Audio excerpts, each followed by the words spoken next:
Self-styled Citizens Coalition for Change Secretary General Sengezo Tshabangu has denoted more seats to the ruling Zanu PF. Welcome back to Zim News Live YTS, where we give you latest updates about what's transpiring in Zimbabwe.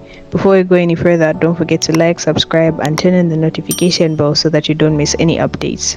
This follows the weekend by-elections in Harare and Chinhoyi, where the two seats under contest ended up in the hands of the ruling party despite being under CCC after the August 23, 2023 general elections. According to ZEC in Harare's Ward 36, Zanu PF candidate Hilda Ruzani won with 1,202 votes. Two other candidates, who were both independent candidates, Lovejoy Chitengu and Loveness Gomba, polled 1,115 and 289 votes respectively. Chitengu served for a short period as Harare mayor after he was reportedly handpicked by the former CCC leader Nelson Chamisa.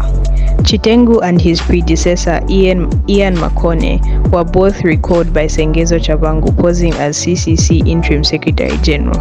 This is today's news about Tshabangu denoting more seats to Zanu PF. Let us know what you think in the comment section down below, and don't forget to like, subscribe, and turn on the notification bell so that you don't miss any updates.